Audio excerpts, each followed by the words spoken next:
اب آپ مجھے بتائیں قادیانیت نے کیا کیا؟ نبوت کا جھوٹا دعویٰ کیا۔ ہمارا سارا فوکس کس طرف ہے کہ ہم یہ پروف کرتے ہیں کہ یہ بات غلط ہے اور اللہ کے نبی صلی اللہ علیہ وسلم آخری نبی ہیں اور یہ جھوٹے ہیں، یہ بات کرتے ہیں۔ عالمی قوتیں کیوں اس کو سپورٹ کر رہی ہیں؟ اس وجہ سے کہ وہ اسلام کو اپنا مد مقابل سمجھتے ہیں۔ قادیانیت ایک اور کام بھی کرتی ہے، وہ کام کیا ہے مزاحمت کا خاتمہ۔ وہ مقصد آج آپ کو ہمارے معاشرے کے اندر، ہمارے تعلیمی نظام کے اندر، ہم نے جہاد کو اپنے کریکولم سے سب چیزوں سے نکالا۔ ہم یہاں پر شور نہیں ڈال رہے بھائی، ارکان اسلام میں چھٹا کہتے ہیں کہ جہاد ہے، لیکن ہم نے اس کو پروٹیکٹ کرنے کے لیے کوئی ایسا بگر پلان بنایا کبھی؟ ہمارا کریکولم اسی کے اوپر ڈیزائن اس پہ ہوا ہے، وہ ہم روک سکیں اس لیے کہ جو ہم نے 78 سال میں تعلیمی نظام بنا کے رکھا، جو میڈیا کا سسٹم چلنے دیا، اس سب نے ان کی ذہن سازی یہ کر دی کہ یار آپ انسان تو سمجھو نا ان کو۔ آپ کو پتہ ہے قادیانیوں نے جو اتنی تحریک بنائی اس کا نام کیا رکھا تھا؟ تحریک جدید، ماڈرنسٹ موومنٹ۔ بڑے بڑے عہدوں کے اوپر جو ہے وہ تحریک جدید کا یہ کام ہے کہ پلان ہے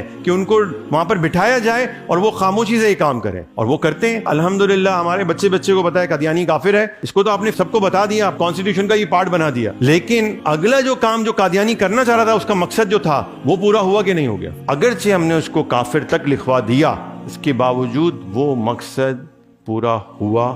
ہوش میں آئیں، اور یہ جو تباہی پھرتی جا رہی ہے یہ ہمارے اندر موجود ہے، یہ ہمارے پولیٹیشینز ہیں، پالیسی میکنگ بنانے والے کوئی گورے اور یہودی اور اسرائیل سے نہیں آیا ہے۔ یہ بظاہر نام کے مسلمان ہیں لیکن کام سارے کے سارے وہی کر رہے ہیں جو انٹرنیشنل ڈیمانڈز ہیں۔ وہ نظریاتی طور پہ تبدیل ہو چکے ہیں، اور وہ رکے گا کیسے؟ جب ذہن سازی ہونا شروع ہوگی، اسلام کی بنیادی تعلیمات دینا شروع ہوں گے، وہ ہماری کریکولم کا پارٹ ہوگا، ہماری تعلیمی نظام کا پارٹ ہوگا، ہمارے میڈیا کا پارٹ ہوگا، اور ایک لانگ ٹرم پلاننگ کی ضرورت ہے، کوئی معمولی کام نہیں ہے۔ 1500 سالہ عید میلاد النبی اتنی بڑی سیلیبریشن تھی، کوئی ایک میسج مجھے بتا دیں کہ جو آپ نے اس پہ دیا ہو پوری قوم کو۔